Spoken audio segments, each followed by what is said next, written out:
Hello everyone, के गर्दै हुनुहुन्छ हजुरहरू? आज चाहिँ हामी चाहिँ बिहेमा सघाउनु गएको थियौँ भन्दा पनि म चाहिँ सघाउनु भन्दा पनि नानीले मलाई चाहिँ केही गर्नु दिएन हो।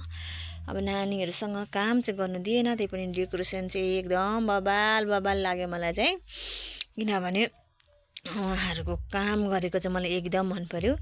उहाँहरूको टिमहरू एकदम मेहनती हुनुहुँदो रहेछ। उहाँहरूको काम देखेर चाहिँ म कस्तो खुसी भयो भने नि। अनि उहाँहरू भयो 3-4 दिन काममा खटिनु भएको होइन, तर उहाँहरूले गर्दै गरेको कामहरू पनि एकदम डेकोरेसन चाहिँ मलाई मन पर्यो। बिहे चाहिँ कसको भन्नुहुन्छ भने बिहे चाहिँ हाम्रो भान्जीको बिहे हो होइन। अनि भान्जीको बिहेमा चाहिँ एकदम तयारी हुँदैछ। यता खाने ठाउँ बनाउँदै हुनुहुन्छ काकाहरूले फुपाहरूले होइन। भने उँभो चाहिँ बेहुला बेहुली राख्ने ठाउँहरू उहाँहरूको टिमहरूले गर्दै हुनुहुन्छ। अनि यहाँ पनि एकदम मजाले नै सजाएर बनाउँदै हुनुहुन्छ। यो चाहिँ खाने ठाउँ हो होइन। अनि भान्जीको बिहेको चाहिँ एकदम बब्बाल तयारी हुँदैछ भन्नुपर्छ। अब हाम्रो ठाउँमा हतपति गाउँघरमा बिहे हुँदैन नि त होइन। अनि बिहे हुँदाखेरि सबैजना भेला भएर काम गर्नुको मजा नै फाल्टै। यहाँ हुनुहुन्छ हाम्रो काकीले खाजा बाँड्दै हुनुहुन्छ।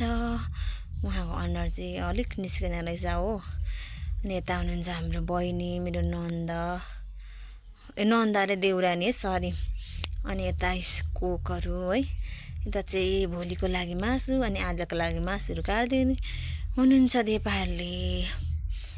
अनि अब खाजा खाने बेला भयो, हामी सबैजना खाजातिर लाग्यौँ। अनि खाजाको लागि यहाँ तयारी है हुँदैछ। म चाहिँ भिडियो बनाउनुमै प्रायः बसिरहेँ भन्नुपर्छ, किनभने नानीले नदिएर है। अनि यहाँ गीतहरू पनि पुरा बजिरहेको थियो। नानीहरू त्यो गीत बजेको त डराइरहेको थियो नि त। अनि त्यही भएर साथीहरू आजको दिन चाहिँ यस्तै हुँदैछ है।